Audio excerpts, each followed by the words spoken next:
Moving on, fintech startup PayNearby today announced a partnership with Axis Bank to help launch savings and current bank accounts for last-mile SMEs and other customers at a nearby store. To talk about what this partnership means for the fintech, its business outlook, and a lot more, we have Anand Kumar Bajaj, the CEO of PayNearby, joining us now.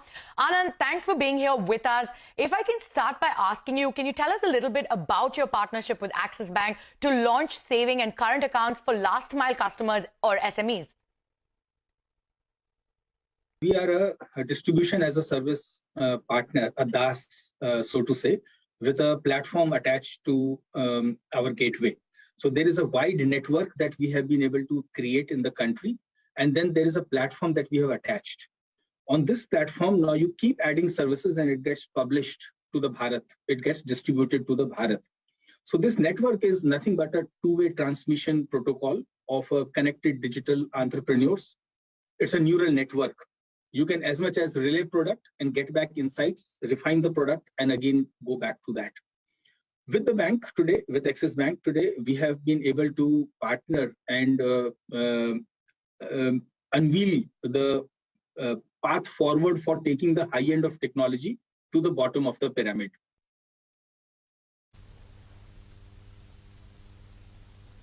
Anand, but let's just take a step back and talk about your business itself. You know, every month, how much worth of sachetized financial services are you able to dispense to the Bharat or to the customers in the rural areas? It is today $1 billion a month of transmission that our retail partners, digital pradhans, transmit to the Bharat, the citizens. We avoid calling them customers yet because the strata of a citizen is much higher, we believe, a pedestal much higher than a consumer. That said, $1 billion a month of throughput in sachetized financial services, reaching 150 million citizens is what we have been able to accomplish till date. You know, Anand, if I could also ask you, you were in talks with Netflix for a sachet subscription for about 10 rupees per movie or some such a plan like this. So what's the latest on that front? Zee, Shimaru, Hoichoi, and a couple of others have already gone live on our platform. To bring everyone on the platform, it's a matter of little more endeavor, little more time, a little more technology that everyone has to work on the DRMs. So to be able to give a dispensation of a 10 rupee for a movie, there is a digital rights technology that partners have to configure. So be it Amazon, be it Hotstar, be it Netflix, all of them, we have been in conversations. Anand, something that has been occupying the thoughts of the industry right now really is RBI's discussion paper on charges for digital payments. Now, there are 40-odd questions posed by the RBI, but primarily asking, should the regulator intervene to set a limit on these charges? Should they be market determined? Should we look at a zero UPI MDR charge at all? Overall, what is your sense on these discussions that have been raised by the RBI? See, I think there is a larger policy intent, a government objective that the government wants to drive, deliver, and has a better evolved thought process in mind. So we would be submissive to it, and knowing fully that these technologies, when you try to take to mass, it costs a bit, even though on a large scale, per transaction cost would be lower. It is important that the organizations providing these services remain commercially viable so that you can do much more responsible work. The whole idea of Reserve Bank bringing out this paper is to rake up that whole debate of nil MDR and then see how the optimized pricing can go within credit card on a UPI or a debit card or a prepaid card on UPI, payment gateway charges likewise. So the intent is, I believe, that with evolved technology, there should be some more benefit passed to the ecosystem. Right, but would you require further capital raising in the near future, mainly in the context of funding or getting money, however, with rational valuations? So if winter comes, spring is not far behind. Ritu, we have learned this, heard it all our childhood. And this is the moment. Winter won't last long. We are already in conversations with some good partners. This segment, with a linear progression that we have been able to demonstrate with $1 billion of traction a month, I think the time to catapult and do the geometric progression is now.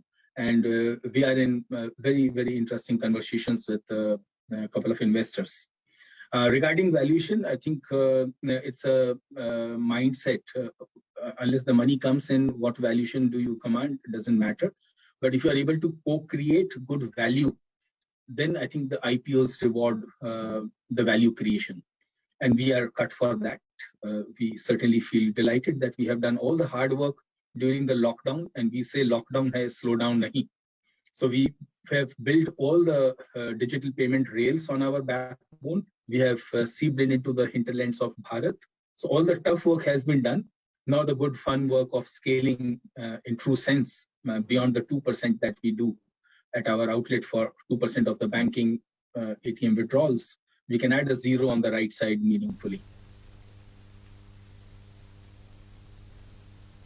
Well put, Anand. There is perhaps the season change after the funding winter we've seen for startups.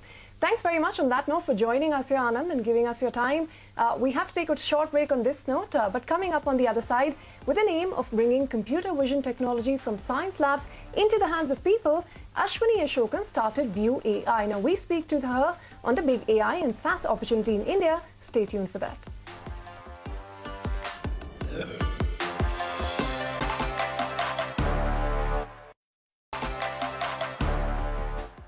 Welcome back. You're still with us on Startup Street. After a decade in Silicon Valley, Ashwini Ashokan started Mad Street Den with the aim of bringing computer vision technology from science labs into the hand of people. Today, her AI platform powers retailers and online marketplaces, including Mercadolber in Latin America, Zilingo in Southeast Asia, and other companies in North America, the Middle East, and Japan, as well as at home in India.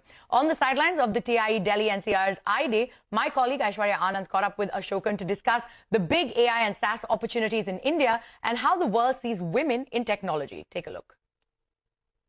One of the first reasons why we chose to move back and build out of Chennai and India was obviously the talent, top of the mind.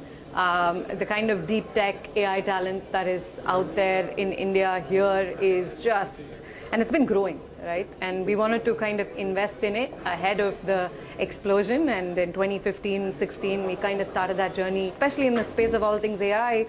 Companies have been going from all things offline to becoming digital to becoming what we call AI native, right? So we don't think life in the next decade is just about being digital native. We think it's about being AI native, and it's absolutely buzzing here in India, and no reason for us not to kind of continue to double down and invest here.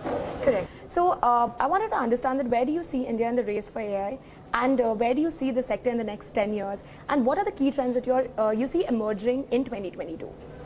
I do think that there is a bit of a leapfrogging going on, which I think is kind of the first theme that we are noticing being in the AI business. Companies that are still running on mainframe and largely just on legacy systems are not just replumbing to just take the next set of steps, but they're actually leaping straight into saying, let's just replumb our entire business bottoms up, right? And AI is being baked, and data systems and everything is being baked right into the fiber, into the DNA of these companies. So that is a big change we're seeing globally. But it also feels like a bit of a backlash coming out of the pandemic, and then immediately followed by the market crash. You're starting to see companies, and I think there was a lot of conversations about the new age companies that are coming up and adopting AI, but we actually see the activity with really old money and old companies and really large enterprises that have been around the block. India is poised to become the SaaS capital in the next few years. So I want to understand that, what is enabling these Indian SaaS companies to build in India for the world? I do think that talent is one of the biggest reasons why we've actually been able to turn this from a services to a product. There's a bit of a DNA change that we had to do there, but I think we very successfully did it over the last decade. That's the first thing. Second thing is operational cost.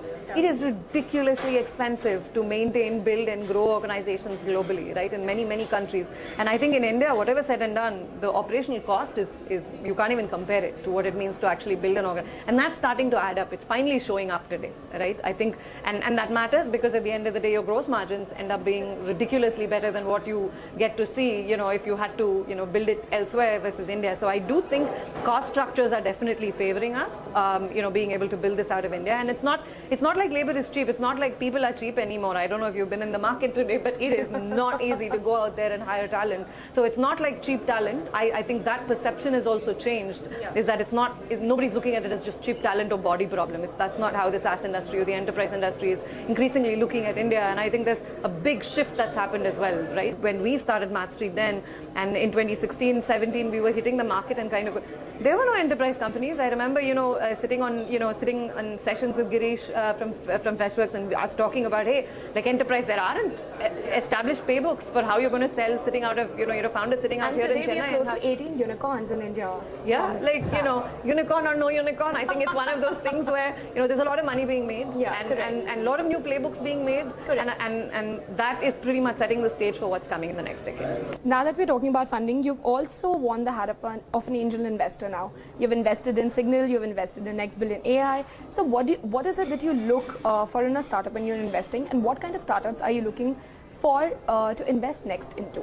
What are going to be your focus key areas? So I have 3 focus areas. I have about 25, 30 companies that I've invested in the last couple of years. The reason for that is there's a few different reasons why I've done it, right? One is all things SaaS and enterprise, very close to home. Second area is all things deep tech and infrastructure. We are obviously a very heavy deep data infrastructure and deep tech company, and so we come with expertise in product and tech in ways that, India is just, a lot of the new companies are just starting to explore, and so to be able to add value from that perspective has been very, very helpful, both for the people we end up investing in, but also, the kind of work that we get to do. It feels like a good positive cycle to be investing in a space where we clearly have, an expertise there. And the third one, of course, is women-led startups, which is a favorite topic of mine. I've invested in a lot of women-led startups over the last couple of years, and, early stage activity with female founders is just like absolutely exploding. Growth stage is a whole other ball, and we won't go there, into that game right now, but I think it's fantastic that the pipe in the early stage with women is